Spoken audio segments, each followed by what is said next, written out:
Na-reincarnate siya sa isang fantasy world pero nauwi sa pag-rise sa Diyosa para maging asawa niya at kalaunan ay naging pinakamalakas na SS rank adventurer matapos bumuo ng sarili niyang harem. Si Kelvin, na dating isang taul-unang ordinaryong tao, ay nasagasaan ni Trokkon ngunit nabigyan ng panibagong buhay sa ibang mundo ng Diyos ang si Melfina. Pagbagsak niya sa isang malawak at tahimik na kagubatan, nagising siya sa ilalim ng isang puno nang walang anumang alaala tungkol sa kanyang nakaraan. Nalilito siya kung sino at nasaan siya hanggang sa biglang lumitaw ang isang maliit na meno sa harap niya at nagsimulang magsalita. Ipinaliwanag ng boses na na-reincarnate siya sa mundong puno ng mahika at pakikipagsapalaran at maaari siyang maging adventurer kung nanaisin niya. Tiningnan niya ang stats sa menu at nalaman na pinili niya ang support class at isa siyang summoner. Natuwa siya at nagpa siya na pumunta sa pinakamalapit na bayan para sumali sa isang guild at simulan ng buhay adventurer. Habang naglalakad sila sa gubat, ibinunyag ng meno na siya mismo ang Diyosa, si Melfina.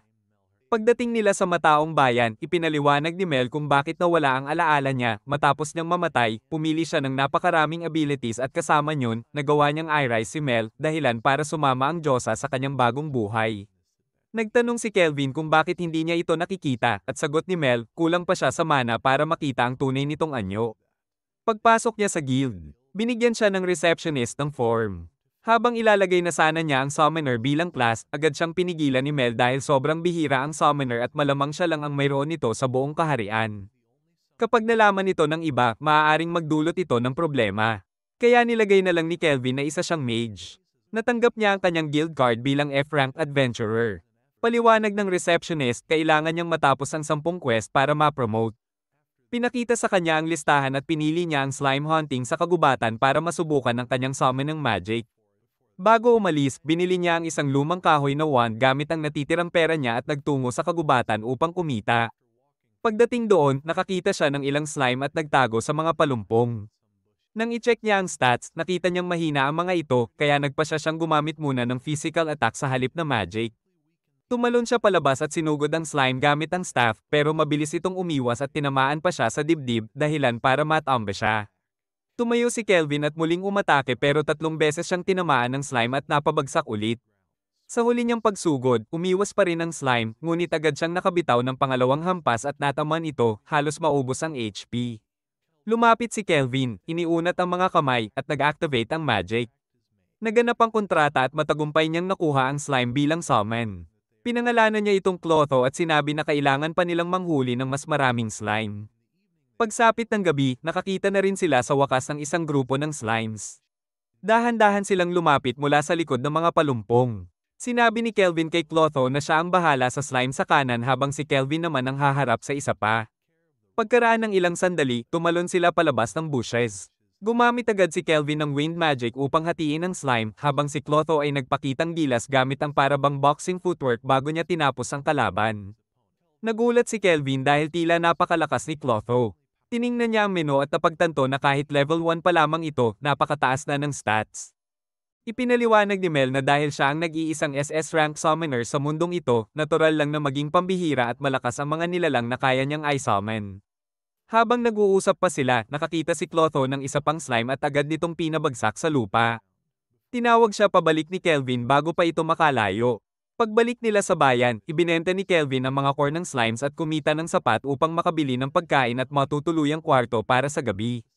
Habang naglalakad siya sa isang makipot na daanan, napansin niya ang ilang kulungan at sa loob nito ay mga babaeng may slave collars. Isa raw sa kanila ay isang bihirang half-elf na nahuli kamakailan. Pinili niyang huwag kumialam at nagpatuloy lang papasok sa isang inn kung saan kumuha siya ng silid para magpahinga. Pagkatapos, bumaba siya para maghapunan at unti-unting nabubuo ang bagong buhay niya sa mundong ito. Nagpatuloy siya sa mga pakikipagsapalaran, nakipaglaban sa mga wolves, iba't ibang monsters, at maging ilang demons habang papalapit ng papalapit sa layuning maging pinakamalakas na adventurer. Lumipas ang ilang araw at natapos din ni Kelvin ang kanyang ika-10 quest. Pumunta siya sa guild at na-promote bilang E-rank adventurer, bagay na nagdulot ng inggit sa ilan. Hindi alintana yon, humingi si Kelvin ng mas mataas na ranggong trabaho. Bago pa makasagot ang receptionist, lumapit ang isang lalaking blonde ang buhok na nagngangalang Cash at sinabing dapat niyang patumbahin ang Black Knight. Ipinagmalaki nitong isa raw siyang D-rank adventurer at gusto nitong isama si Kelvin sa kanyang party. Tiningnan ni Kelvin ang stats ni Cash at agad na napansin na nagsisinungaling ito tungkol sa kanyang ranggo.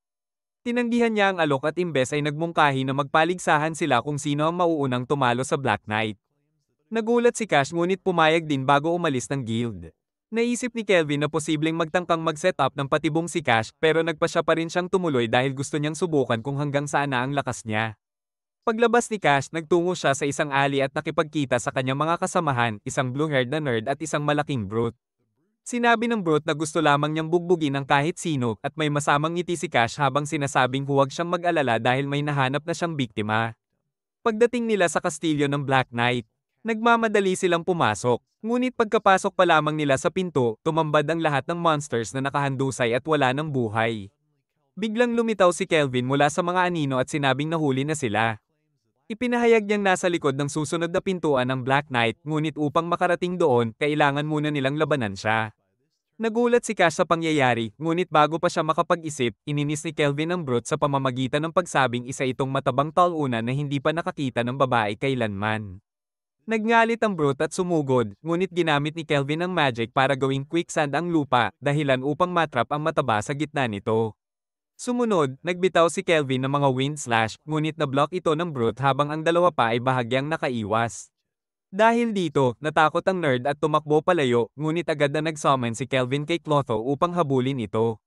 Sa pagkakataong iyon, naging napakalaking halimaw na si Clotho at hinabol ang nerd pabalik sa loob ng hall. Ilang araw bago ito, habang nag-a-adventure si Kelvin, napansin niyang kakaiba ang kilos ni Clotho. Di nagtagal, nag-evolve ito at naging higanteng slime monster. Ayon kay Mel, isa ito sa pinakamalalakas na summon na umiiral dahil may kakayahan itong wasakin ng isang buong bansa. Pagbalik sa kasalukuyan, hinampas ni Clotho ang nerd sa pader at nawalan ito ng malay. Nang makita ito, ginamit ng brute ang buong lakas para makalabas sa putik ngunit agad siyang sinunggaban ni Clotho. Samantala, sumugod si Cash para atakihin si Kelvin, ngunit pinagsasapak lang sila ni Kelvin at kasama ang tulong ni Clotho, tinali silang tatlo gamit ang lubid. Pagkatapos noon, binuksan ni Kelvin ang pintuan sa likuran niya at tumambad ang isang nakapanggigilalas na knight na naka-armadora at may hawak na higanteng espada. Lumapit si Kelvin at nagpasya na kukunin niya ang knight bilang summon imbes na patayin ito. Ngunit tumanggi ang knight na lumaban at nag-usap muna sila. Ikinwento ng knight ang buhay niya sa paglilingkod sa iba't ibang hari at nagbigay pa ng isang napakatandang candy. Diretsyong tinanong ni Kelvin kung handa ba ang knight na makipagforma ng kontrata. Sumagot ang knight na pumapayag siya, ngunit may kondisyon, kailangan siyang talunin ni Kelvin sa labanan. Pagsapit ng gabi, nagsimula ang kanilang tunggalian. Tumakbo si Kelvin papunta sa knight at gumamit ng wind slashes, ngunit walang naging epekto. Sinubukan namang umatake si Clotho mula sa likod, ngunit madaling nasunggaban at nahawakan ng knight kaya hindi makagalaw. Tumakbo si Kelvin palapit at gumamit ng earth magic para lumikha ng distraction at makatakas si Clotho. Gumamit ang knight ng aerial slash na bahagyang naiwasan ni Kelvin. Gumanti si Kelvin gamit ang earth splitter ngunit hindi rin tumalab. May isa pang air slash na iniwasan niya habang nakipagbanggaan naman si Clotho sa knight, inilalayo ang atensyon nito at nagbibigay kay Kelvin ng pagkakataon para ailatag ang bitag. Gumamit si Kelvin ng espesyal na magic na nagpapabigat ng gravity sa paligid ng knight at napilitan itong bumagsak. Akala ni Kelvin ay panalo na siya, ngunit nabasag ng knight ang spell at agad siyang sinugod, nagbitaw ng malalakas na slash na halos hindi maiwasan ni Kelvin kahit gamit ang earth magic. Mabilis na nakalapit ang knight at muntik nang tapusin si Kelvin, ngunit muli niyang ginamit ang gravity spell upang pabagalin ito. Sa sandaling iyon, lumitaw si Clotho sa harap at gumamit ng matinding solar beam upang itaboy ang knight palayo. Kinabukasan, pumasok si Kelvin sa guild bitbit ang basag na helmet ng Black Knight na agad na umani ng papuri. Naaresto rin si Nakash at ang grupo nito matapos na mahuli sa aktong gumagawa ng krimen. Sa pag-akyat ni Kelvin sa hagdan papunta sa kanyang silid, inihayag na matagumpay niyang nakuha ang kontrata ng Dark Knight. Habang papunta si Kelvin sa kanyang silid upang makapagpahinga, napansin niyang may isang matandang lalaki na tila naghihintay sa kanya. Nagpakilala ang matanda bilang Liet, ang guildmaster, at hindi na nagpaligoy-ligoy pa, diretsyong tinanong si Kelvin kung galing ba siya sa ibang mundo. Nagulat si Kelvin at agad na tiningnan ang stats ng matanda. Napakataas ng ranggo nito at malamang ay kaya nitong makita ang tunay na katayuan niya. Umupo sila para uminom ng tsaa habang ikinukwento ni Liet na sinabi raw ng receptionist na hindi lamang niya nahuli si Cash at ang grupo nito, kundi tinalo pa niya mag-isa ang Black Knight. Sinabi pa ni Liet na alam niyang summoner si Kelvin. Muli itong ikinabigla ni Kelvin at naisip niyang magsinungaling, ngunit sinabi ni Mel at ng Knight na hindi niya may tatago ang totoo habang buhay. Dahil dito, nagkaroon siya ng kaunting lakas ng loob at kalmadong inamin na siya nga ang summoner. Dahil wala na ring saysay ang magtago pa. Tinanong naman niya si Liet kung bakit hindi nito nahal ata o pinigilan si Cash at ang grupo nito, gayong malinaw na masasama ang mga ito. Sagot ng Guildmaster, kabilang sa isang maharlikang pamilya sa Karatig Kingdom si Cash, kaya wala sa kanyang jurisdiksyon ang pag-imbestiga rito ng walang matibay na ebidensya. Sinabi ni Liet kay Kelvin na makakaasa siyang hindi siya kaaway, kundi isang kakampi. Ibinunyag din ni Liet na nakakita na siya ng mga taong galing sa ibang mundo noon at ilan sa kanila ang mga bayani ng katabing kaharian. Biglang naalala ni Mel na siya rin ang nag-reincarnate sa mga iyon at nangakong ipakukwento ang detalye mamaya. Ikinwento ni Liet na nagkaroon ng propecia kamakailan at sinasabing malapit nang magbalik ang Demon King, kaya nagiging mas malalakas at mararahas ang mga halimaw sa paligid. Sinabi nitong gusto niyang ipagtanggol ni Kelvin ang lungsod laban sa mga ordinaryong monsters. Habang ang mga bayani naman ang haharap sa Demon King. Tinanong ni Kelvin kung ano ang makukuha niya kapalit nito. Sagot ni Liet, siya mismo ang mag-aangat ng adventurer rank ni Kelvin at magiging malaya itong kumuha ng anumang trabaho. Dagdag pa rito, susuportahan nila siya ng husto at hindi niya ibubunyag ang lihim nito sa kahit sino, pati ang buong kalayaan niya bilang summoner. Tinanggap ni Kelvin ang kasunduan at agad siyang naitaas sa ranggong B-rank adventurer. Pagbalik sa inn. Kumain siya ng tanghalian bago tanungin si Mel tungkol sa mga bayani na na-reincarnate bago siya. Ipinaliwanag ni Mel na kamakailan, muli raw umatake si Trokkon at binura ang 4 na kabataan mula sa Japan. Kaya ni-reincarnate niya ang mga ito bilang mga bayani na lalaban sa Demon King. Matapos kumain, kinuha ni Kelvin ang naipon niyang pera at lumabas. Tinanong siya ni Mel kung ano ang balak niya sa ganoong kalaking halaga at masiglang sagot ni Kelvin na bibili siya ng isang alipin. Pagdaan niya sa parehong kalye, nakita niyang naroon pa rin ang mga kulungan. Bigla namang may lalaking dumaan sa tabi niya na nababalot ng apoy. Mabilis na inagapan ng mga trader ang apoy at pinatay ito.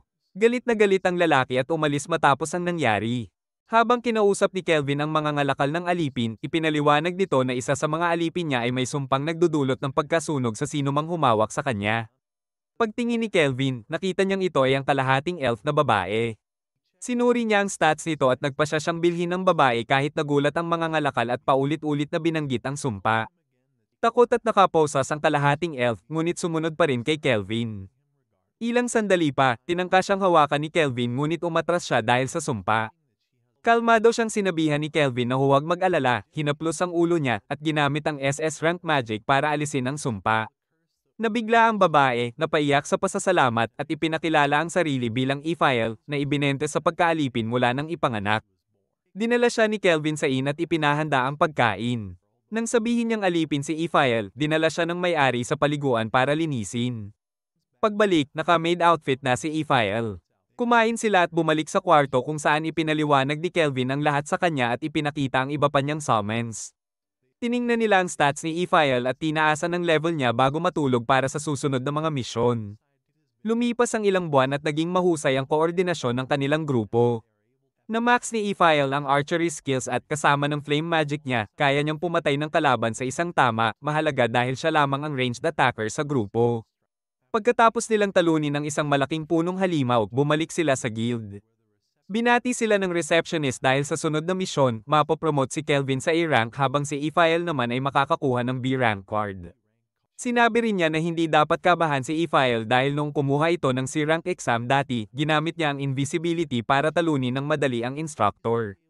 Inanyayahan sila ng receptionist na si Anne sa bagong bukas na sweet shop at pumayag sila. Kinabukasan, nagpunta sila sa merkado at nag-enjoy sa pagkain ng matatamis. Biglang dumating ang grupo ng magugulong maharlika at sinipa ang mesa nila. Tinatanong ni Kelvin ang dahilan at isa sa mga alagad ay sumigaw na nasa harap nila ang ikatlong prinsipe ng karatig bansa. Nagsimulang magsalita ng masama ang prinsipe at inutusan si Kelvin na ibigay sa kanya ang mga babae ng isang araw o dalawa kapalit ng pagpapatawad. Galit na galit si Kelvin kaya umabante siya at pinasabog ang isa sa mga tauhang may purple na buhok sa pader. Natakot ang matabang lalaki bago niya gawin ang pareho sa isa pa, naiwan na lang ang pangit na lalaki. Lumapit si Kelvin sa prinsipe at ginamit ang gravity magic para atali ito sa lugar habang tinatanong kung ano ang ginagawa niya sa bansang ito. Tumanggi ang prinsipe sumagot kaya lalo siyang idiniin sa lupa. Hindi na nakatiis ang matabang lalaki at siya mismo ang nagsabi, nandito raw ang prinsipe para makipagkita sa guildmaster na si Leo. Narinig niyang may bagong adventurer na sobrang lakas at dito raw nagbabase. Gusto raw niyang kunin ang adventurer para maglingkod sa kanya para makilala at maging karapat-dapat sa trono. Sabi ni Kelvin, siya ang adventurer at hindi siya kailanman magtatrabaho para sa isang hamak at matabang lalaki. Pagkatapos noon, bumalik sila sa guild para makapagpahinga. Kinabukasan, may balita si Mel. Nakuha raw niya ang impormasyon tungkol sa ginagawa ng mga heroes at binigay niya kay Kelvin ang kanilang stats. Napansin ni Kelvin na mababa ang level ng mga heroes kahit isang taon na silang near-incarnate. Sabi ni Mel, posibleng maging problema ito dahil baka muling mabuhay ang Demon Lord at wala pa silang sapat na lakas para labanan siya. Si Kelvin at ang party niya ay higit isang buwan pa lang dito ngunit mas malakas na sila at may mga advanced na armas. Habang tinitingnan nila ang mga armas nila, kumatok ang Alice at sinabing hinahanap si Kelvin ni Leo. Pumunta siya sa guild at sinabi ni Leo na may grupo ng adventurers na nakadiskubre ng isang sikretong silid sa loob ng Drank Cave. Sa loob ng silid ay may napakalakas na demonyo na pang S-rank. Nabigla si Kelvin dahil hindi pa siya nakalaban ng ganitong kalakas na kalaban, ngunit walang sino man sa guild ang kayang harapin ito, kaya tinanggap niya ang quest. Kinahapunan, dumating sina Kelvin at ang party niya sa lokasyon at nakita nila si ang instructor na nag-administer ng exam ni Ephial. Binati sila nito at tinanong kung nandito sila para sa quest. Nang tanungin ni Kelvin kung may update, sinabi ni na wala silang ideya kung gaano kalakas ang demonyo, kaya naglagay siya ng protective barrier sa paligid ng kuweba para walang masaktan. Dinala niya sila sa isang maliit na kubo na may trapdoor. Doon bumaba ang grupo sa ilalim ng lupa. Naglakad sila sa madilim at nakakatakot na kuweba, ngunit wala silang naramdaman na presensya ng iba pang buhay. Tuloy-tuloy sila hanggang sa makarating sa isang napakalaking gate. Pinahinto sila ni Kelvin, nararamdaman niya ang presensya ng hindi isa, kundi dalawang demonyo sa loob. Naghanda silang lahat at binuksan ng higanteng pinto. Sumalubong sa kanila ang isang silid na puno ng bungo at walang ilaw. Habang sumusulong sila, napansin nila ang isang demonic girl na nakahiga sa tuktok ng altar. Nagulat si Kelvin, pero bago pa man siya makapag-isip ng kahit ano, may narinig silang tinig sa likod nila. Lumingon sila at nakita ang isang demonyo na nagpakilala bilang Archdemon Victor. Nilamig ang likod ni Kelvin nang ma-realize niyang sadyang S-rank ang demonyong ito, pero nanatili siyang kalmado at tinanong kung sino ang babae. Simple lang na isinara ni Victor ang pinto at biglang lumiwanag ang buong silid. Sinabi niya na ang babae sa altar ay anak ng dating Demon Lord. Labis itong nakakagulat dahil kahit si Mel ay hindi alam na may anak ang huling Demon Lord. Ipinagpatuloy ni Victor na pinatay niya lahat ng halimaw sa lugar na ito para madali ng mga tao na makarating sa silid. At nang walang patid na usapan, umatake siya kay Kelvin ng direkta. Sa kabutihang palad, naharang ni Gerard ang tama gamit ang kanyang shield pero natulak siya dahil sa sobrang lakas ni Victor. Agad na ginamit ni Kelvin ang gravity spell para pigilan si Victor at tinanong kung ano ang gusto niya sa kanila. Ibinunyag ni Victor na may selyo sa kanya at tanging mga tao lamang ang makakawala sa selyo. Kapag natanggal ang selyo, lulunukin niya ang anak ng Demon King at magiging pinakamalakas na demonyo sa mundo at ang susunod na Demon Lord.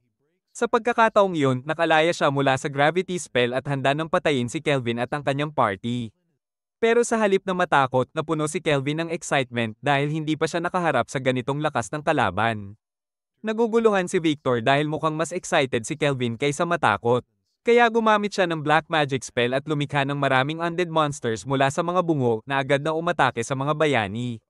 Agad na ginamit ni Kelvin ang kanyang wind slash para alisin ang mga monsters. Habang si Gerard naman ay pinalo sila gamit ang kanyang espada. Pero pinayuhan niya si Kelvin na baka maging problema ang dami ng kalaban kung hindi sila mag-iingat. Gumamit si Kelvin ng special aerial slash para puksain ng maraming monsters, pero tila mas mabilis silang dumami kaysa sa isang tao na nagmamadali, patuloy silang umatake sa mga bayani habang tuloy-tuloy na nawawasak isa-isa. Nagulat at namangha si Victor sa kanilang performance dahil napakahusay ng synergy nila sa laban. Lumapit si Kelvin kay Victor at tinanong kung gusto na ba niyang makipaglaban. Tumawa lang si Victor at pinaputok ang lupa gamit ang kamao para makagawa ng smoke cloud na sumaklaw sa lahat. Sinabi ni Kelvin kay Gerard na huwag magpanik dahil tila nasa ilalim ang demon. Nang subukan nitong umatake, nakapag-block si Gerard gamit ang kanyang shield na ikinagulat ni Victor. Sumunod si Gerard sa atake pero nakatakas si Victor bago makalusot kay Kelvin na mabilis na na-dodge ang strike. Muling lumitaw si Victor sa harap ni Black Knight at nagkaroon sila ng matinding duel. Sa huli, nagtagumpay si Victor na ma-overpower siya at tinulak palayo. Nag-alala si Kelvin ng kaunti, pero bago siya makapag-isip, umatake ang isa sa mga kamay ng demon. Kinailangan niyang block at dodge bago maibalik ang balanse. Biglang lumitaw si Victor sa likod niya at sinubukang umatake, pero sa kabutihang palad, dumating si CL at hinarang ang atake, na iligtas ang buhay ni Kelvin. Nagulat si Victor sa bagong summon at sinubukang itulak si CL palayo, pero nakaiwas ito. Kasabay nito, ginamit ni Victor ang kanyang lakas upang basagin ang mga binds. Agad na nag-apply si Kelvin ng magic buff sa espada ni Gerard at sinabi sa kanya na umatake. Ngunit ngumiti lang si Victor, handa na ang kanyang kamay sa likod ni Kelvin para umatake. Biglang sinabi ni Kelvin kay Il na ipakita ang sarili, at nagulat si Victor nang lumitaw siya sa likod niya, may hawak na fully charged arrow. At pinaputok ito. Sa kabutihang palad, nagawa ni Victor na ibalik ang kanyang kamay at mablock ang atake, kahit na nakatanggap siya ng matinding pinsala. Gamit ang distraction na ito, umatake si Gerard at naputol ang isa sa mga braso ni Victor. Sinabi ni Kelvin sa lahat na umikot muna, habang nagsimulang tumawa si Victor ng maniacally at sinabing ilalabas niya ang kanyang final form. Agad siyang nag-transform, nagiging isang higanteng demon, at ang kanyang armor ay madaling nag-block sa lahat ng pinsalang ibinato sa kanya. Agad na umatake si Victor sa party. Gumawa si Kelvin ng wall, pero madaling nabasag. Na-intercept ni Gerard ang atake sa huling sandali at ginamit ang lahat ng lakas niya para itulak pabalik si Victor. Ngunit hindi ito sapat, mabilis na na-overpower ng demon si Gerard at pinabagsak sa lupa, handa nang ibigay ang final blow. Biglang pinaputok siya ni Eiffel ng walang tigil na arrows na nagbigay kay Gerard ng pagkakataon na bumangon at umatake muli. Gumawa si Gerard ng malaking combo ng sword slashes. Pero mabilis si Victor, naiwasan at na-block niya lahat ng atake. Muling pinaputok ni Il si Victor, at habang abala siya, lumitaw si CL sa harap niya at nagpakawalan ng napakaraming cursed swords na nagtulak sa kanya pababa. Ginamit ni Kelvin ang pagkakataon at isinabay ang isa sa kanyang pinakamakapangyarihang spells, kasabay ng blazing arrows at isang enclosed solar beam. Tumama ang kombinasyon ng magic sa kanyang dibdib at na-blast siya sa pader. Nagdulot ito ng malakas na tremor at ang ilang bahagi ng bubong ay nagsimulang gumuho. Nagulat si Kelvin nang gamitin ni Victor ang kanyang katawan upang harangan ang malalaking boulders na babagsak sa anak ng Demon King bago tuluyang bumagsak sa lupa, lubos na natalo. Lumapit si Kelvin kay Victor at tinanong kung bakit niya sinubukang iligtas ang babae. Sa wakas, inihayag ni Victor ang katotohanan. Ipinaliwanag niya na siya ay isa sa pinaka-trusted na tagasunod ng dating Demon Lord at inatasan na itago ang pagkakaroon ng anak nito, upang hindi mapahamak sa mga heroes o iba pang kalaban. Itinuro ni Victor sa anak kung paano lumaban, magbasa, at lahat ng kailangan sa kastilyong ito na ngayon ay naging dungeon. Sa kasamaang palad, dumating ang araw ng paghihiganti, dumating ang mga tao, at ang mga heroes ay lubos na nakapalibot sa kanila. Alam niyang walang paraan para makaligtas, kaya binigay ng Demon Lord ang huling utos kay Victor, siguraduhin ang kaligtasan ng kanyang anak at ilagay sa kanya ang seal na maaari lamang mabali ng isang mabuting tao. Bago pumanaw, hiningi ni Victor kay Kelvin na isama ang babae sa kanyang party at ipakita sa kanya ang mundo, dahil ang tanging nakikita niya sa buong buhay niya ay kamatayan at pagkawasak. Matapos sabihin ang kanyang huling salita, pumanaw na si Victor.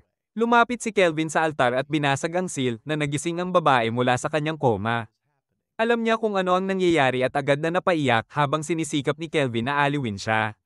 Pagkalipas ng ilang sandali, lumabas silang lahat ng dungeon at nakita si ERD na naghihintay sa kanila. Tinanong niya kung ano ang nangyari sa loob, pero nagsinungaling si Kelvin at sinabi na ang babae sa kanyang likod ay possessed ng demon. Ngunit napatay nila ang demon at nailigtas siya. Binigyan niya si ERD ng piraso ng armor ni Victor bilang patunay na napatay nila ang demon. Lumipat sila sa itaas ng bundok upang magpahinga. Alam ni Kelvin na kung malalaman ng iba na ang babae ay hindi lang demon kundi anak mismo ng Demon Lord, malaki ang magiging problema. Ngayon, kalmado na siya at ipinakilala ang sarili bilang tinanong niya si Kelvin kung sigurado siya na gusto niyang may demon sa kanyang party. Siyempre, hindi makalampas si Kelvin sa pagkakataon na magkaroon ng harem at makausap ang demon.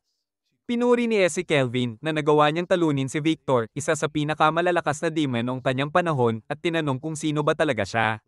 Sumagot si Kelvin na hindi siya bayani, kundi isang karaniwang adventurer na nag-e-enjoy sa labanan.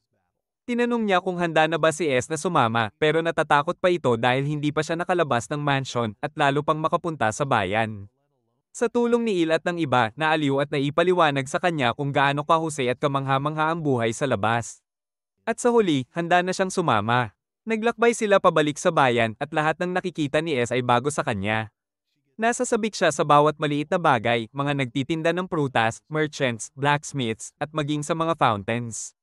Sinabi ni Kelvin kay S na aalagaan niya ito habang bumabalik siya sa guild. Mabilis na tiningnan ni Kelvin ang kanilang stats pero nabigo siya nang makita na ang level nila ay mas mababa pa sa 30. Sinabi niya kay S na pwede siyang makisama sa kanila kung gusto niya pero hindi niya pwedeng gamitin ang kanyang bracers dahil sobrang overpower ito. Medyo nadismaya si S pero lumabas pa rin siya ng mag-isa na ikinagulat ng mga magnanakaw.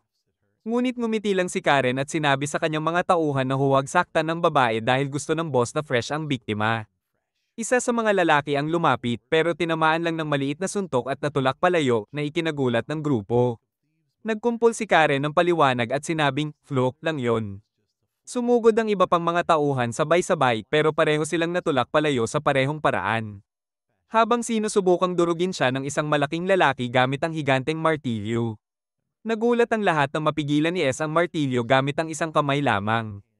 Pagkaraan ng ilang sandali, tinulak niya ang martilyo patungo sa lalaki na nahulog sa lupa na naipit sa sarili niyang sandata. Pagkatapos, ginamit ni SRA ang lubad para atali silang lahat. Ngunit hindi mapigil ni Karen ang sarili niya at gaya ng tipikal na blue-haired feminist trope, sumigaw siya na ang kanyang boss ay level 70 at papatayin nila ang grupo. Hindi ito ikinabahala ni Kelvin at ni S at sinabi nila na si S mismo ay level 75 na natakot si Karen at tuluyan ng tumahimik. Sa wakas, nakarating sila sa kaharian at napansin ni Kelvin na kahawig ito ng mas lumang bersyon ng Japan. Naglibot sila sa lugar at sina Il at S ay unang nakakita ng dagat sa kanilang buhay.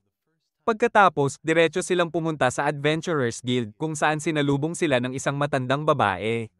Sinabi nito na alam na niya ang lahat tungkol sa kanila mula kay Leo at na dati siyang kasama sa party ni Leo.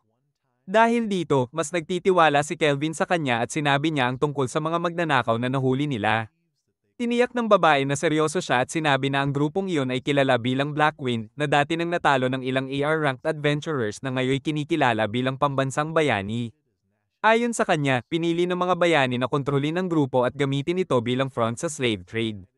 Sinabi ni Il na dapat nilang agad itong habulin pero paliwanag ng babae, hindi iyon ganoon kadali, kung mahuli nila ang pambansang bayani, pwedeng magdulot ito ng alitan sa pagitan ng pamahalaan ng Tor at ng kanilang pinagmulan, ang Part.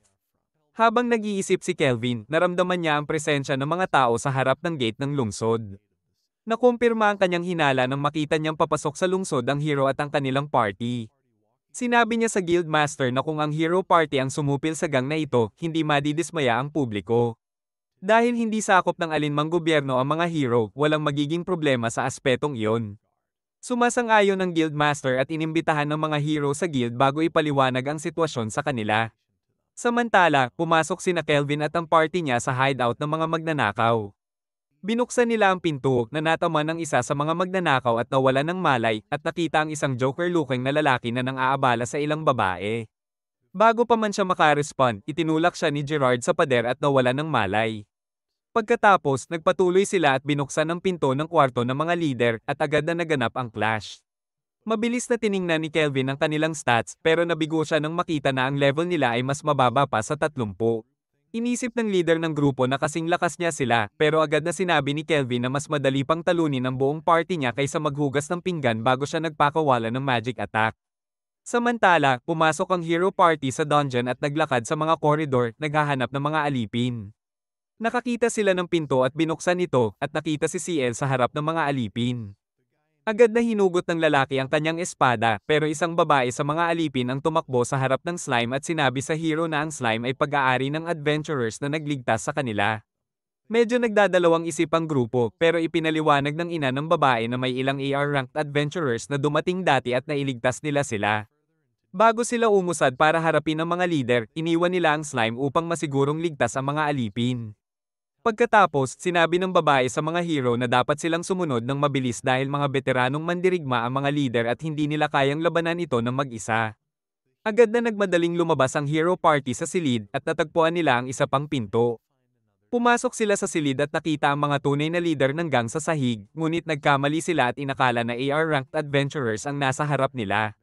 Pumasok sila sa isa pang silid at nakita sina Kelvin at ang party niya na nakaupo sa napaka-villainous na posisyon, naghihintay sa kanila.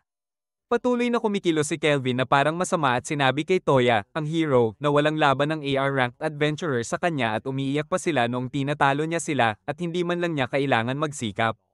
Agad na hinugot ni Toya ang espada, sinundan ng ibang babae sa kanyang grupo habang nagtatawa si Kelvin bago tumayo at nagpakilala ng isang challenge. Sinabi niya na ang mananalo sa challenge ay makakapag-utos sa kanilang lahat.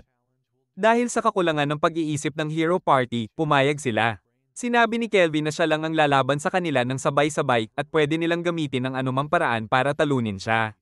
Una, sinabi ni Toya na hindi niya pwedeng gawin iyon dahil ito raw ay dishonorable pero pinatahimik siya ng mga kasama niya sa pamamagitan ng pagsasabing mukhang malakas si Kelvin at hindi nila pwedeng magpabeya. Samantala, bumalik si Kelvin sa kanyang party at ipinaliwanag ang plano niya, gagamitin niya ang Hero Party upang magsaksi laban kay Kristoff at sa gang niya ng mga magnanakaw. Para ang mga tao ng kahariang ito ay walang ibang pagpipilian kundi maniwala sa kanila.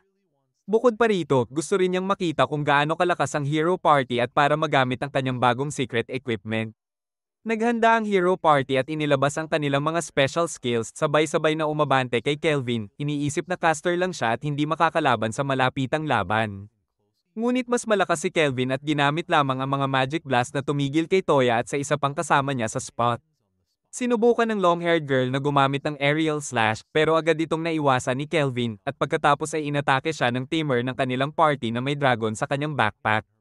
Umatake ang dragon gamit ang apoy pero agad na ginamit ni Kelvin ang speed buff sa sarili at nakalayo sa saklaw ng atake. Mabilis siyang lumitaw sa likod ng white-haired cutie at hinawakan siya gamit ang kanyang espesyal na armor at skill na tinatawag na Skill Eater na nagpapahintulot sa kanya na kopyahin ang kahit kaninong skill sa pamamagitan lamang ng paghawak. Nakaya niyang kunin ang espesyal na skill ng cutie at bumagsak ito sa lupa na wala ng malay. Agad na tumakbo si Toya para umatake pero agad na nakaiwas si Kelvin at umatras. Nagsimula ang mga babae na gamutin ng cutie habang si Toya ay patuloy na sumusunod kay Kelvin at paulit-ulit na sumusugod gamit ang espada, ngunit lahat ay nablock. Nalaman ni Kelvin na mas mataas ang sword skills ni Toya kaysa sa kanya at kalaunan, nabasag ang isang bahagi ng kanyang wand nang magbanggaan ito sa espada ni Toya. Habang sinusundan siya ni Toya, tinulak lang niya ang espada nito palayo gamit ang kamao.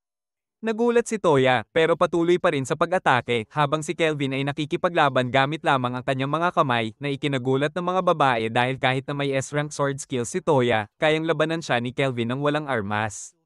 Hindi nagtagal, nagpa siya ang long-haired girl na si Saturday Suna na tumulong, pero nakaiwas si Toya sa atake at lumayo, sabay gumawa ng malaking earth wall sa harap niya. Ginamit ni Saturday Suna ang kanyang espesyal na skill na nakakakala sa kahit anong bagay sa harap niya at hinati niya ang pader sa dalawa bago pa siya makabawi. Nag-charge si Kelvin ng napakalakas na blast at pinaputok ito kay Saturday Suna pero nablock ni Toya ang atake. Malaki ang damage na tinanggap niya pero nailigtas niya si Saturday Suna. Nag-alala ang party members ni Kelvin pero bumangon siya muli hanggang sa biglang sinapak siya ni Saturday Suna at sinabi na dapat iniisip din niya ang sarili niya. Naging awkward ang sitwasyon kay Kelvin, kaya nakatayo lang siya habang binibigyan ng pep talk ng mga babae si Toya na nagsasabing sila ay isang team at kailangan nilang magtulungan para makausad. Tinanong ni Kim kung tapos na ba sila sa kanilang chit-chat dahil nagsisimula siyang mabagot. Sa wakas, handa na ang heroes na lumaban ng may bagong samahan. Biglang may naghulog ng flashbang na tuluyang nabulag si Kelvin. Agad na ginamit ni Tamer Nana ang kanyang ice magic para i-freeze si Kelvin, habang ginamit ng cutie ang kanyang gravity magic para pigilan siya sa lugar. Samantala, sabay na umatake sina Toya at Saturday Suna na may hawak na espada, kaya kinailangan ni Kelvin gumamit ng explosion magic para gumawa ng puwang sa pagitan nila. Bumangon sina Toya at Saturday Suna mula sa lupa at nakita si Kelvin na lumitaw mula sa alikabok buo at walang sugat. Sinabi niya na maganda ang ipinakita nilang koordinasyon. Pagkatapos, kina Nana at Cutie, sinabi niya na pagkatapos nilang mag-cast ng binding spells, dapat may kasunod silang offensive spells para mas mahirap i-escape at tugunan ang atake nila Toya at Saturday Suna. Sinabi rin niya kay Saturday Suna na madaling basahin ang kanyang mga atake at dapat ay huwag masyadong mag-isip bago kumilos. Nagalit si Toya sa sinabi at ginamit ang kanyang espesyal na kapangyarihan, biglang nahati ang espada niya sa dalawa. Sinimulan niyang paikutin ang mga espada ng parang baliw pero pati ang kanyang mga kasama ay natigilan at naisip na parang hero si Toya sa ginawa niya. Naghanda rin si Saturday Suna para umatake pero unang umatake si Nana gamit ang kanyang pinakamakapangyarihang ice magic na lumikha ng maraming icicles sa ilalim ni Kelvin. Naipit siya dahil sa yelo at hindi makagalaw ng malaya. Samantala, nagpa siya rin ng cutie na tumulong at ginamit ang kanyang magic para lumikha ng malaking golem na nag-charge ng magic blast at pinaputok kay Kelvin. Napansin niya na nagsisimula ng maging interesante ang laban, kaya gumawa siya ng ilang sariling golems upang harangin ang atake habang sinasabihan ng mga heroes na bigyan siya ng kaunting oras. Agad niyang sinimulang gumawa ng maraming magic circle sa paligid niya ng sabay-sabay na nagdulot ng takot at kalituhan sa heroes. Ngunit natanto ng cutie na sinusubukan ni Kelvin na mag-isip ng napakalakas na atake para makawala sa mga yelo. Agad na kumilos si Saturday Sunat, pinuputol ang mga golems at sumusugod kay Kelvin, pero bago siya makarating, nagamit na ni Kelvin ang bagong spell na lumilikha ng maraming malalakas na blasts na tuluyang sumaire sa mga icicles, kaya nakalaya siya. Umatras si Saturday Sunat pero napagpasyahan niyang hindi niya pwedeng hayaan si Kelvin na mauna, kaya muling sumugod sa laban. Ngunit mas mabilis si Kelvin at bago pa siya makatama, sinapak siya ni Kelvin sa tiyan na nagtulak sa kanya sa lupa. Biglang umatake ang ogre ni Cutie at napagtanto ni Kelvin na ang pinakamainam na paraan para sirain ito ay i-target ang caster. Tumalon siya sa ere at na-knockdown ang Cutie, sabay sira ng ogre. Habang nanonood si Nana, lumipad siya sa ere gamit ang kanyang baby dragon at ginamit ang ice magic para balutin ang sarili sa icy crystal. Pero bago siya makarating kay Kelvin, ginamit ni Kelvin ang binding magic na ginamit niya kay Victor at bigla siyang hindi makagalaw at bumagsak mula sa langit na parang patay na langaw. Nahuli siya ni Toya bago siya tuluyang bumagsak at pagkatapos ay tinutukan niya si Kelvin.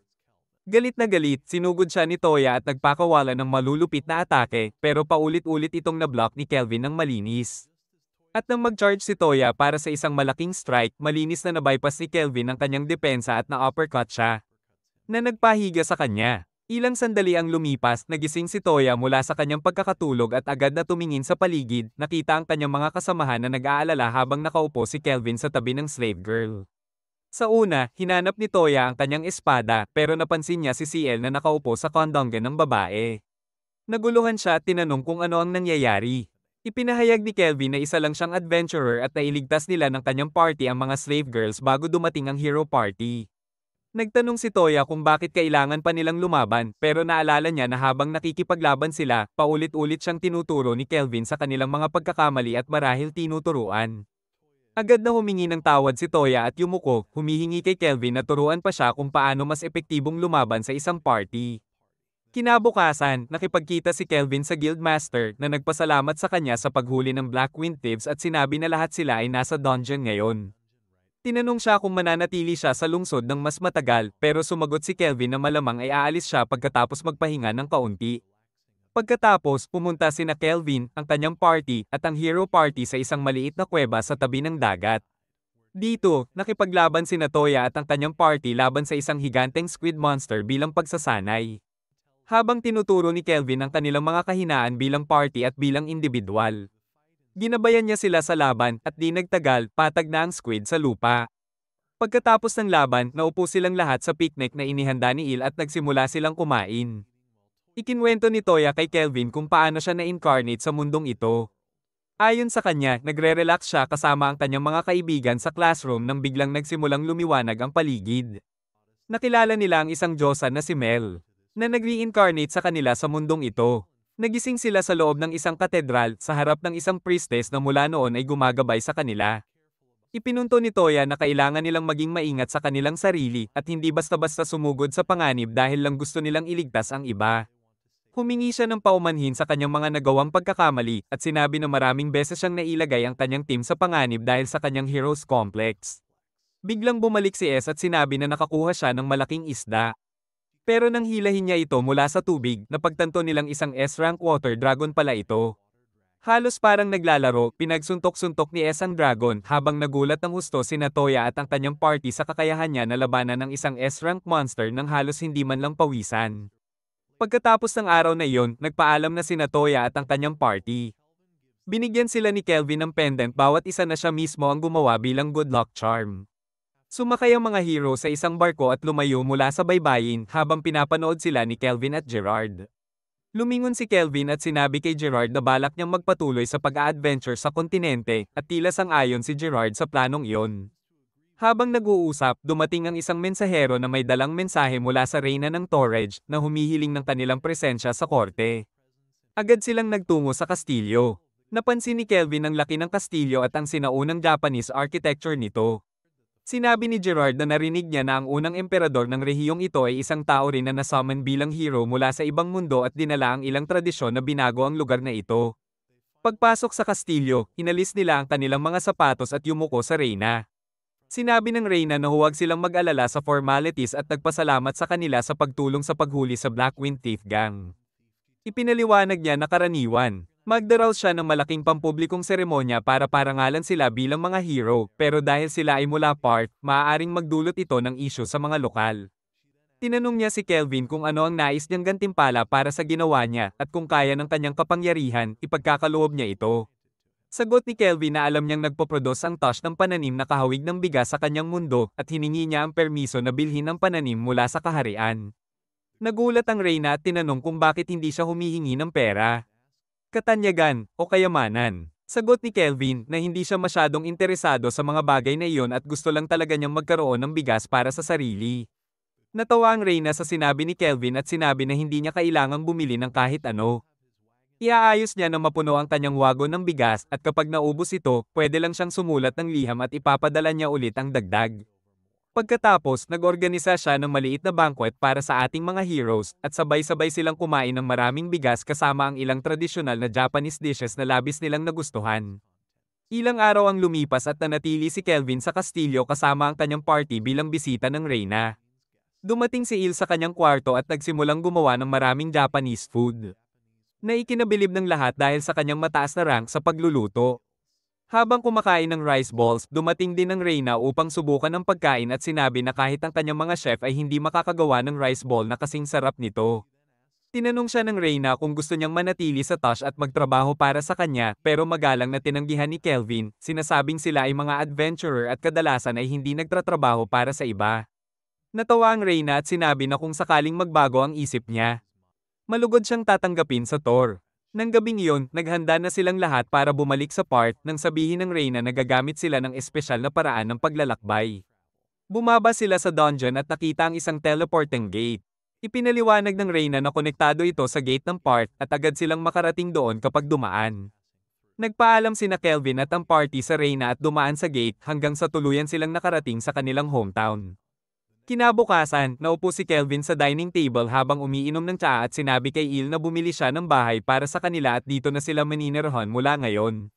Labis silang natuwa nang makita ang napakalaking mansion sa unang pagkakataon at sabik na binuksan ng pinto para makapasok. Natagpuan din nila ang dalawang slave na kanilang nailigtas sa Tor Edge, sina Ellie at Luca, na magiging mga servants ng mansion. Agad namang nagmadali si S para kunin ang pinakamalaking kwarto para sa sarili niya habang si Gerard ay pumunta sa dungeon para gumawa ng training room. Tumakbo si Il para hanapin ang kusina habang si CL ay natuwa sa lawn at gusto ng manirahan doon. Dumating si Kelvin sa isang kwarto na ginawang bathhouse at nagpalipas siya ng mahabang oras sa mainit na paliguan bago bumagsak sa kama para sa matagal na tulog. Biglang narinig niya ang tinig ni Mel na nagsasabing nakalikom na siya ng sapat na experience at mana points para ma-summon siya. Labis ang tuwa ni Kelvin, agad siyang bumangon at nag-chant ng spell na lumikha ng magic circle kung saan bumaba ang magandang diyosa na si Mel, kasing ganda ng girlfriend niya. Tinanong siya ni Mel kung sa tingin niya ay maganda siya at sagot ni Kelvin na matagal na niyang gustong clap some goddess chicks bago matulog sa gabi. Kinabukasan, sinalubong sila ni Mel sa breakfast table pero walang nakakaalam kung sino siya hanggang sa ipinaliwanag niya na siya ay nasummon ni Kelvin noong nakaraang gabi. Nagulat ang lahat na may buhay na diyosa sa kanilang gitna pero natutunan nila siyang tanggapin habang masayang kumakain ng cookies na ginawa ni Il. Tinanong ni Kelvin kung pwede ba siyang tawagin sa kanyang totoong pangalan dahil kilalang diyosa siya at sagot ni Mel na maraming tao ang nagngangalang ang kanilang mga anak sa pangalan ng diyosa kaya hindi ito magiging kakaiba. Pagkatapos, humarap siya kay Kelvin at bilang pasasalamat sa muling pagpapasok sa kanya sa buhay, binigyan niya ito ng regalo, gumuhit siya ng isang bulaklak sa hangin gamit ang kanyang magic na lumutang at pumasok sa dibdib ni Kelvin. Sinabi niya na ngayon ay taglay na niya ang Grace of the Goddess of Reincarnation na magbibigay sa kanya ng dalawang espesyal na kakayahan na wala sa kahit sino sa planetang ito. Excited si Kelvin sa reveal. Ipinaliwanag ni Mel na ang una niyang kakayahan ay pangdepensa na pwede lang gamitin isang beses sa isang buwan pero kayang protektahan siya mula sa isang atake na normal na makakapatay sa kanya. Labis na natuwa si Kelvin dahil magkakaroon siya ng kaunting margin para sa pagkakamali kahit na biglang salakayin siya, ligtas siya. Si Mel ay halatang nabawasan ng kaba niya nang makita na gusto ni Kelvin ang kakayahan. Pero hindi pa yon ang pangunahing kakayahan. Ang tunay na espesyal na abilidad niya ngayon ang kapangyarihang mag-summon ng sarili niyang mga heroes. Lahat ay nabigla, lalo na si Kelvin. Sa hapon na yon, hinamon ni si Mel sa isang friendly battle sa dungeon training room na inayos ni Gerard. Agad na nagsimula ang laban at pareho silang todo laban gamit ang kanilang pinakamalakas na abilidad habang pabalik-balik sa atake at depensa. Tahimik na nanonood si Gerard sa gilid kasama si Luca, namamangha sa galing ng dalawang kalahok. Biglang ginamit ni ang isang espesyal na kakayahan, lumitaw ang gauntlet sa kanyang mga braso at agad siyang umatake kay Mel. Ginamit naman ni Mel ang spell niya para patibayin ang sarili at sumugod din gamit ang kanyang sibat. Nagbanggaan ang kanilang atake at naputol ang sibat ni Mel sa impact pero ngumingiti lang siya. Si naman ay na-realize na nasira rin ang kanyang gauntlet. Nagpatuloy ang laban hanggang sa nakuha ni ang bahagyang advantage at napailalim si Mel sa tuhod. Pinapuring ni Gerard ang parehong fighters sa kanilang performance, habang tinutulungan ni si Mel na makabangon. Pagkatapos maligo, nagdesisyon si Mel na bisitahin si Kelvin na nakalungkot pa rin at naguguluhan sa kung paano gumagana ang mundo. Hindi niya maunawaan kung bakit kailangan pang i-summon ng mga heroes para talunin ang Demon Lord dahil may mga malalakas na S-ranked adventurers na pwede sigurong magsama-sama at patumbahin ito. Bigla siyang sinurpresa ni Mel mula sa likod at pinadip throat ng chocolate habang nagtatanong si Kelvin kung bakit kailangan pang mag-summon ng heroes at kung may paraan ba para hindi na bumalik ang Demon Lord. Ipinaliwanag ni Mel, ang reincarnation ng Demon Lord ay isang katotohanan sa mundong ito. Isa itong natural na cycle na hindi pwedeng manipulahin. Vicious cycle ito na nakatadhana sa mundo, bawat ilang siglo, may bagong Demon Lord na lilito. Sinabi niya na hindi madaling makilala ang Demon Lord dahil mukhang normal na demonyo.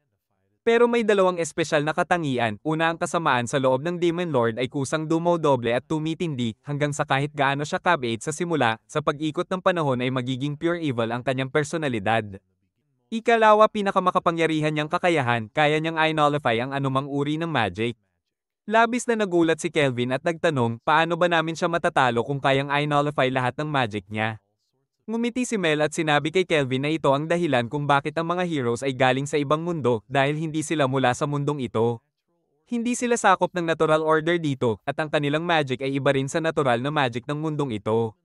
Ibig sabihin, hindi kayang i-nullify ng Demon Lord ang kanilang magic. Tinanong ni Kelvin kung ibig bang sabihin nito na kahit ang kanyang magic ay pwede ring makaapekto sa Demon Lord. Sumagot si Mel na oo, pwede. Ipinaliwanag niya na ang titulong hero ay ibinibigay sa mga taong ito upang magbigay ng pag-asa sa mga tao sa mga lugar na wasak ng digmaan kapag naririnig nilang may darating na heroes para iligtas sila. Nagkakaroon sila ng pag-asa. Nanatiling mapanuri si Kelvin tungkol sa pagsummon ng mga tao mula sa normal na mundo nang walang pahintulot nila at direktang ilagay sa isang mundo ng mga halimaw at demonyo kung saan kailangan nilang ilagay sa panganib ang kanilang buhay. Naiintindihan nito ni Mel at ipinaliwanag niya na may dalawang opsyon si Kelvin, pwede siyang mag-summon ng isang tao sa mundong ito o pwede niyang i-reincarnate sila.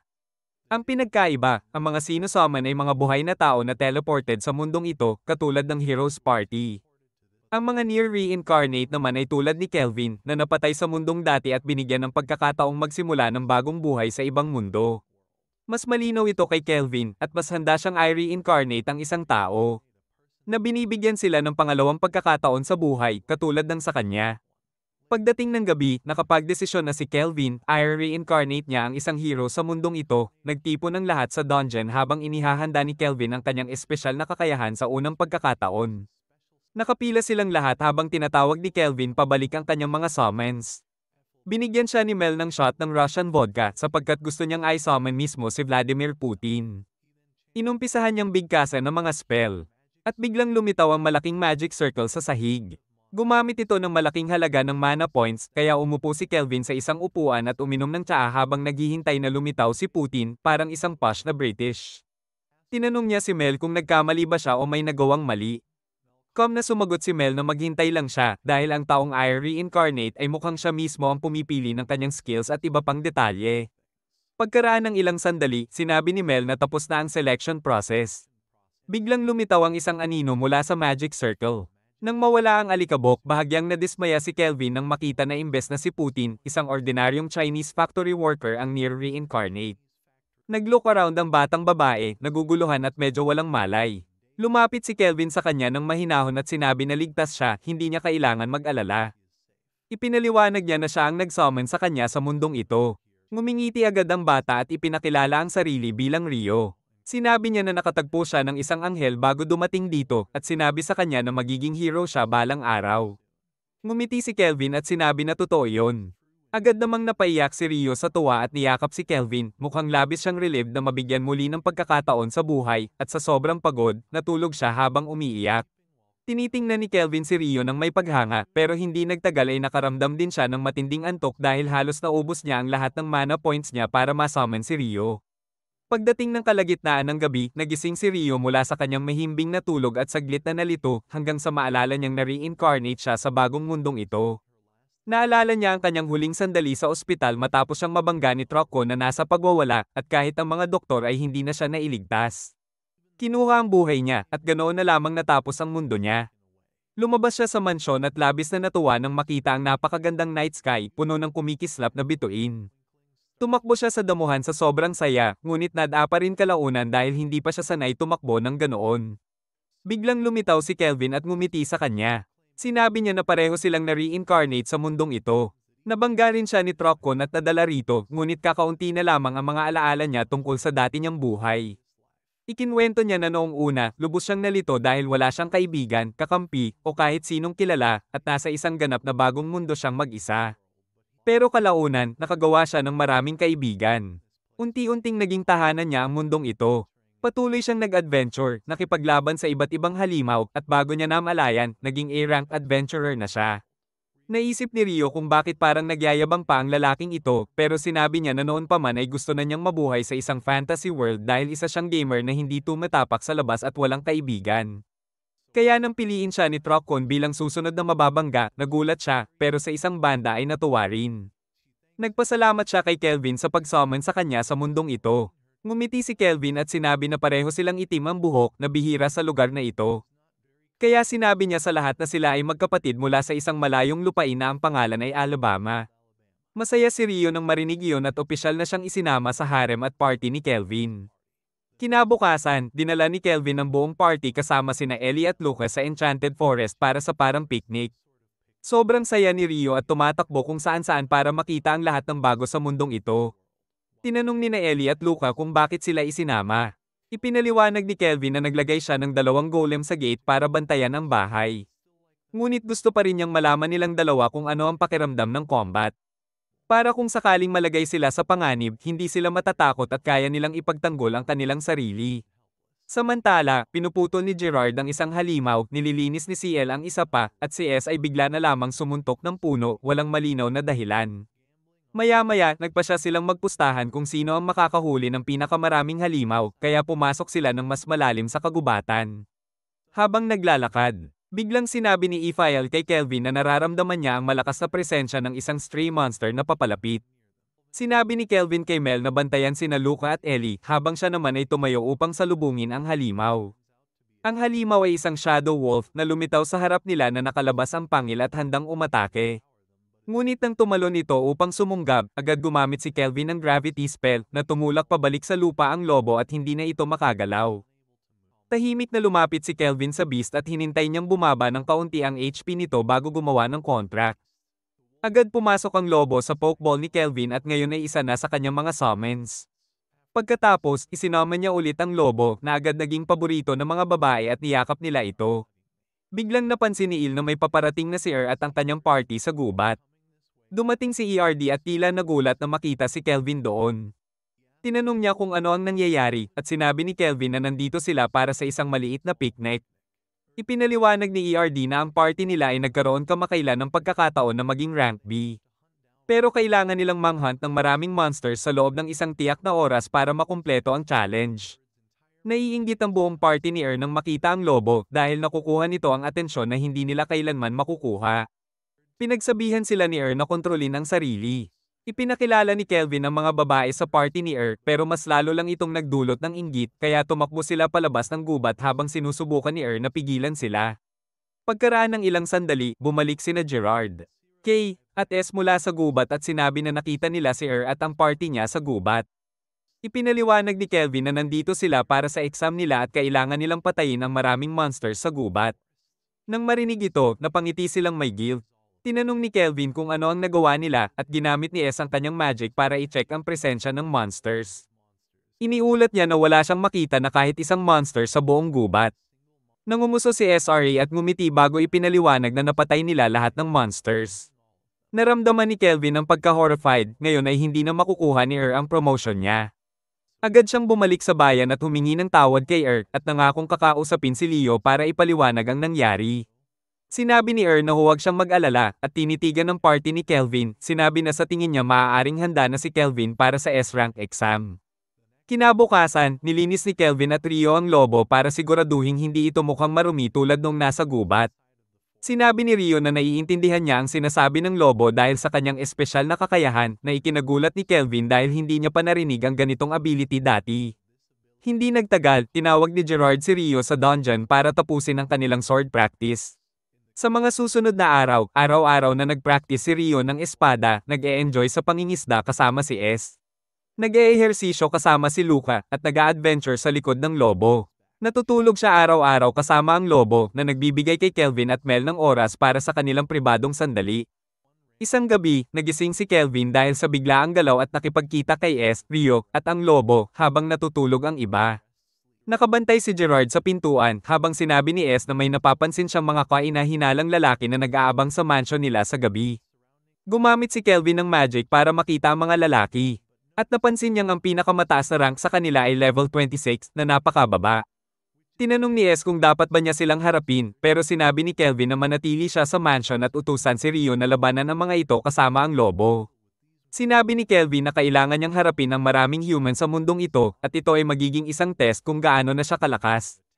Pumayag si Rio at bilang kapalit binigyan siya ni Kelvin ng wall hacks at isang espesyal na espada na hinubog niya mismo para sa kanya. Lumabas si Rio na nakasuot ng armor kasama ang lobo at naghanda na para sa laban. Ang unang dalawang lalaki na pumasok sa mansion ay agad niyang naasikaso, pinatay niya ang isa gamit ang kanyang espada habang ang lobo naman ang humarap sa isa pa. Tumingin si Kelvin at mula sa bintana. Napansin ni na pwede pang pagbutihin ang swordsmanship ni Rio. Pero sapat na ang kanyang kasanayan upang matutunan ang S-rank swordsmanship technique. Hindi nagtagal, lahat ng pumasok sa compound ay naasikaso na. Itinuturing na tapos na ang unang misyon ni Rio at nagdiwang siya kasama ang lobo. Sinabi ni Kelvin kay Chloe na linisin ang lugar at kay na siguraduhin na hindi nasaktan si Rio, habang siya naman ay lalabas para harapin ang mga natitirang kalaban sa gubat. Natagpuan niya ang leader ng grupong iyon na naghihintay sa pagbabalik ng kanyang mga tauhan. Tinawag ni Kelvin siya mula sa likod at sinabi na hindi na sila babalik mula sa mansion. Nagulat ang lalaki, pero may malupit na tingin si Kelvin at hinarap siya sa sariling paraan. Kinabukasan, pumunta si Kelvin kay Leo. Sinabi nito na ang mga tao na nahuli sa mansion ay nakakulong na at sa kanilang interogasyon, nalaman niyang lahat sila ay miyembro ng Military Nation Tron. Naalala ni Kelvin ang pangalang iyon dahil ang mataba na kanyang natalo noon ay miyembro rin ng Tron. Tinanong niya kung bakit tila interesado ang kingdom na iyon sa kanya. Ipinaliwanag ni Leo na matagal nang gustong kontrolin ng Tryon ang buong kontinente. Kamakailan, marami sa mga kalapit na kingdom ang nag-ulat na may nakikitang mga aktibidad ng Tryon soldiers malapit sa border. Natuklasan din niya na ang mga magnanakaw na nahuli sa Torad ay nagtatrabaho sa pamahalaan ng Tryon na nag-scout ng mga posibleng pasukan sa lugar. Sinabi rin ni Leo na ang kalapit na kingdom na Gon ay may Beast King na sinasabing pinakamalakas sa silangang bahagi ng kontinente. Ayon kay Leo, siya mismo ang humiling na ipadala si Kelvin at ang kanyang party sa empire na iyon. Naglakbay sila sa gubat gamit ang karwahe at tila nag-e-enjoy ang lahat sa medyo bakasyon vibe habang si Kelvin ay medyo stress sa kanyang exam. Ipinaliwanag niya na para maging S-rank adventurer, kailangan ng approval mula sa dalawang rulers. Nakuha na niya ang isa mula sa Queen ng Torat. At ipinangako ng King ng Gun na si Leo na ibibigay niya ang approval kung magagawa ni Kelvin ang isang job. Nagtanong ang lahat kung bakit siya nag-aalala at ipinaliwanag ni Kelvin na malakas ang King dahil isa rin siyang S-rank adventurer at posibleng may kinalaman ng Tryon sa tawag sa kanya. Sinabi ni Il at na kailangan nilang maging maingat sa bagong lugar dahil maaari silang mabitin sa isang surprise attack. Biglang may pamatak na arrow sa direksyon nila at huminto sa karwahe. Agad na bumaba si Kelvin at nakita ang mga elven people sa puno na nakatuon sa kanila ang kanilang mga bows. Mabilis na kinuha ni Kelvin ang kanyang liham at sumigaw na siya ay personal na inimbitahan ng King ng Gun at wala silang masamang intensyon. Biglang dumating ang isa sa mga village elders na nagpakilala bilang si Nell at humingi ng paumanhin sa kanilang ginawa. Tiningnan niya ang liham at na-realize na ito ay authentic at sinabi na matagal na nilang hinihintay ang pagdating ni Kelvin at ng kanyang party. Biglang tumingin si Kelvin kay Il at tinawag siyang Lumo, tinatanong kung saan siya nangyari noong mga nakaraang taon dahil akala nilang patay na siya. Ipinaliwanag ni Kelvin na hindi siya si Lumo kundi si Ethel, isang taong naging alipin noon pa man. Dinala sila lahat sa isang treehouse sa gitna ng gubat kung saan naupo sila ng ilang sandali. Humingi ng paumanhin si Nell sa pagkakamali niya sa pagkilala kay Lumo at sinabi na kamukha ni Il si Lumo na nawala sa kanila 20 taon na ang nakalipas. Tinanong ni Kelvin kung maipapaliwanag niya ang nangyari dahil maaaring may koneksyon ito kay Il. Nagsimula si Nell sa kanyang kwento, ayon sa kanya hanggang 20 taon na ang nakalipas, namumuhay sila ng payapa sa bahaging iyon ng kontinente at halos hindi nakikita ng iba sa labas ng gubat.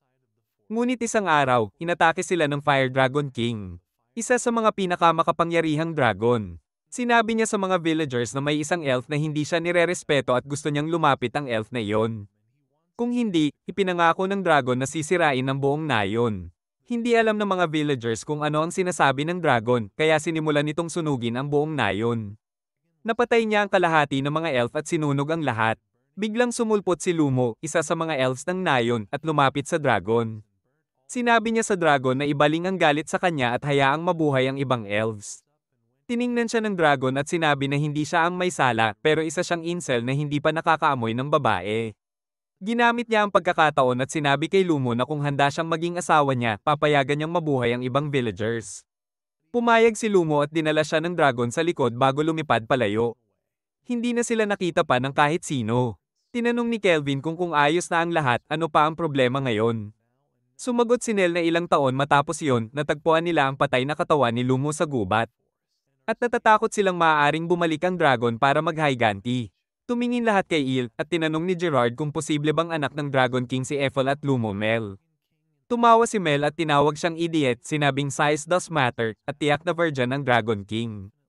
Idinagdag niya na si Ethel ay isang half-elf na pwede lang ipanganak mula sa tao at elf, kaya posible na naluha o napahiya ang dragon ng isang tao, at kaya sa galit pinatay niya si Lumo.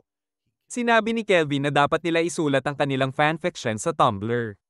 Pinaliwanag ni Nell na hindi na nila kailangang harapin ang Dragon King sa ngayon. Ang pangunahing problema ay ang ilang kaaway na nag-i-infiltrate sa kanilang mga nayon at dinidukot ang mga elves paminsan-minsan. Sabi niya, masyado silang mahina para mapigilan ito. At pati na ang mga gun soldiers ay walang silbi. Sinabi ni Kelvin na huwag mag-alala at siya ang bahala sa problemang iyon. Tinanong niya si Nell kung pwede niyang i-renovate ang nayon sa pansamantala dahil gusto niyang maging parang Bob the Builder. Pumayag si Nell at handa na si Kelvin na dalhin ang nayon sa kinabukasan. Pagdating ng gabi, habang nasa taas ang buwan, nagsimulang pumasok sa teritoryo ng Gun ang ilang soldiers mula sa Trient, kasama ang isang malaking hukbo ng demon beasts na tila kinokontrol nila gamit ang espesyal na collar na nakuha ng kanilang kingdom. Iniisip nila na ang army ng Gun ay puno ng duwag na tumakas na sa halip na lumaban, pero sinabi sa kanila ng kanilang commander na magpatuloy, gumawa ng ingay, at gamitin ang kanilang gamlan upang makaakit ng kahit anong puwersa ng Gun at agad silang alisin. Biglang tinamaan ang isa sa kanila ng arrow na nagulat ang iba pa dahil malayo pa sila sa elf village. Bago pa nila maunawaan ang nangyayari, nagsimulang bumagsak ang kanilang mga tao na parang langaw habang pinaputok sa kanila ang mga arrow mula sa isang hindi nila makita. Sa wakas, nakitang ang mga arrow ay galing kay Ethel na tinutulungan ni Kelvin gamit ang bow na ginawa niya para dito. Ang bow na ito ay pwedeng mag-shoot mula sa napakalayong distansya at hindi rin ito naglalabas ng tunog. Pinalakas ni Kelvin ang village at ginawa itong isang fortress. Nakataas siya sa watchtower at tinutulungan si Ethel na pabagsakin ang mga kaaway. Malakas at mataas ang mga pader at natakpan ng misteryosong fog of war ni Mel. May malaking moat sa labas ng pader at ang tubig nito ay enchanted din gamit ang black magic ni Si pinagsama-sama, halos hindi matatalo ang village. Bukod dito, nakadeploy si Gerard, ang lobo, at si Rio sa labas ng ramparts upang siguraduhin na walang kalaban ang makakapasok sa loob. Hindi nagtagal, tumakbo ang isa sa mga kalaban pabalik sa kanilang captain sa kampo at iniulat na inatake sila at karamihan ng kanilang units ay napinsala na. Galit na galit ang captain at nagtanong kung army ng gun o Torad ba ito, pero sinabi ng soldier na isang adventuring party lang ang kumikilos, 3 babae at isang lobo, at tuluyang winawasak ang kanilang ranks. Hindi makapaniwala ang captain, pero biglang lumabas mula sa gubat sina Rio at Mel, at nagpasalamat sa soldier sa pagturo sa kanila sa captain. Tumakbo ang soldier, habang na-realize ng captain na kailangan niyang kumilos. Kinuha niya ang kanyang trump card, isang shell na pinatunog niya, at mula sa loob ng gubat, nagising ang isang higanteng halimaw. Namangha si Rio sa laki nito, habang tinitingnan nito ni Mel at tinatasa bilang S-rank monster. Tiningnan ni Mel si Rio at sinabi na siya at ang lobo ang dapat humarap sa halimaw. Sa simula, medyo nagdadalawang isip si Rio, pero sinabi ni Mel na kung magagawa niya ito, maituturing na siyang full-fledged adventurer. Nagulat ang captain nang makita na isang babae at ang kanyang lobo lang ang tumakbo sa gubat para harapin ang pinakamalakas nilang sandata. Sinubukang suntukin ng halimaw si Rio upang durugin, pero mabilis niyang na-dodge ang atake at tumakbo pataas sa braso ng halimaw. Tumalon siya sa ere at inilabas ang espada upang hiwain ang ulo ng halimaw, pero nang tumama ang espada, nabasag ito sa maliliit na piraso. Agad na sinubukan ng halimaw na tamaan siya, pero mabilis siyang nakaiwas. Sa kasamaang palad, hinabol siya ng halimaw at tinama ang lupa na nagdulot ng alikabok at mga bato na lumipad patungo sa kanya at nasaktan siya. Bumagsak siya sa lupa at naisip na delikado ito. Para matalo ang halimaw, kailangan niyang makagawa ng isang malinis at mabilis na hiwa na makakapatay dito. Muling tumakbo si Rio patungo sa halimaw kasama ang lobo. Binigyan siya ni CL ng 2 karagdagang espada para gamitin sa laban. Tumakbo siya pataas sa katawan ng halimaw at kasama ang lobo, gumawa ng isang napakalakas at napakabilis na slash na pumatay sa halimaw. Bago pa siya makapagdiwang, nagtransform ang halimaw at bumangon muli, ipinapakita ang kanyang final form. Ngayon, ang higanteng halimaw ay nagliliyab sa buong katawan niya. Sumigaw ang captain sa halimaw na tapusin ang kalaban. Habang sina S, Gerard, Kelvin, at Il ay nanonood mula sa malayo. Kitang-kita ang takot ni Il para kay Rio, pero tiniyak ni Kelvin sa kanya na kakayanin niya ito. Sinubukang suntukin ng halimaw si Rio, ngunit mabilis niyang na-dodge ang atake at muling tumakbo pataas sa katawan nito. Tumingin siya sa halimaw ng huling beses at sinabi, "Hasta la vista, baby," bago gamitin ang parehong atak at tuluyang winasak ang halimaw. Natatakot ang captain at ang kanyang mga sundalo, at tumakbo sila palayo. Hindi makapaniwala na isang maliit na babae ang nakatalo sa kanilang pinakamalakas na halimaw. Proud si Kelvin kay Rio, habang siya at si Il ay nanunood sa mga nagkalat na kalaban mula sa malayo. Biglang nakaramdam si Kelvin ng panibagong atake at lumikha ng barrier sa paligid nila, sapat na upang mapigilan ang isang napakalakas na atake. Nang lumabo ang alikabok, napansin niya ang isang lalaki na lumilipad sa ere kasama ang kanyang mga tauhan. Binati siya ng lalaki sa pagtatanggol sa atake, at agad na napagtanto ni Kelvin na napakalakas ng kalaban na ito. Ipinakilala ng lalaki ang sarili bilang Clive. Napansin niya agad si Zil, at kumislap ang mga mata niya. Sinabi niya na siya ang pinakamagandang tao na nakita niya at sinubukang gamitin ang kanyang charm magic sa kanya. Bago pa ito tumama, pinigil ni Kelvin ang magic gamit ang blast, na nagtulak kay Clive palayo. Tiningnan siya ni Clive na parang isang maliit na insekto at nagtanong kung ano ang problema niya. Labis itong ikinagalit ni Kelvin at sinabi sa kanya na lumayo dahil walang sino mang humahawak sa kahit sinong babae sa kanyang harem. Nagdesisyon si Kelvin na maging maingat at tiningnan ang stats ni Clive. Napagtanto niyang level 91 ito at may maraming kakayahan na karaniwang nakukuha lamang ng mga taong reincarnated.